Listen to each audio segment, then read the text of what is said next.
Hey, random people out there on the internet. Next update for Birdhouse II, part of the beginner series. Today, I'm going to unclamp it and take a look at it.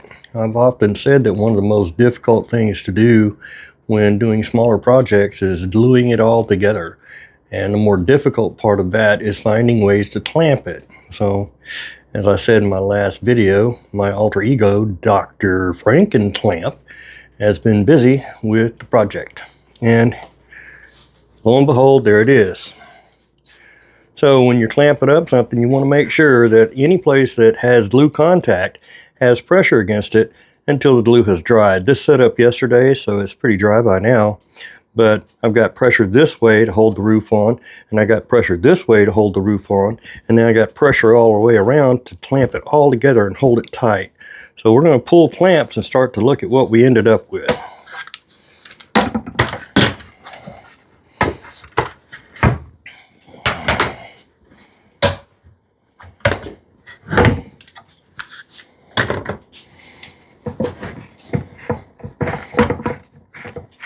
These strap clamps by Bessie are really good for gluing things that have corners, because they have these little corner deals that have some flexibility to them, so you can set them for just about any surface.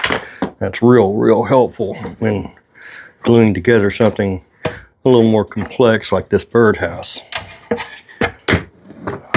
Alright, we'll just take all that off. Let's take a look at what we got here.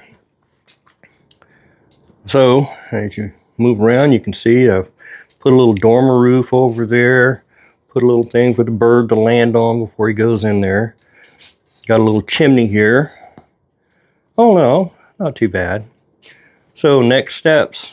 For one, the next thing I'm going to do is go ahead and it's been sanded multiple times, but I'm going to go over it one more time with a 220 grit sandpaper to get it as smooth as I can wherever I can reach.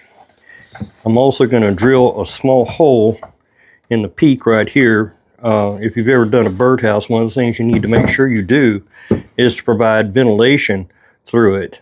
You don't want to cook the eggs or cook the birds, and the heat will really build up in there unless you have a little ventilation hole somewhere. So that'll help to vent off everything. Whenever you're doing anything that's going to be out in the weather, it's a good idea to remember that, you know, gravity works, water wants to go down, so if the rain falls and hits the roof, where will it go?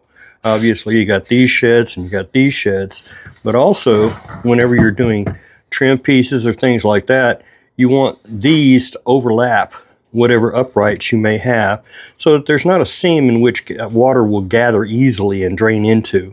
And you'll notice even here at the bottom, I made sure that the upright goes past the horizontal, so that if water gets on here, it'll drain down and fall off, instead of getting caught in the seam that would be here if this went all the way across. So those are things that you want to keep in mind if you're trying to build something for outdoors. So that's about it for today. You know, as usual, thank you for all the shares and the likes and the comments. But most importantly, always remember, be safe.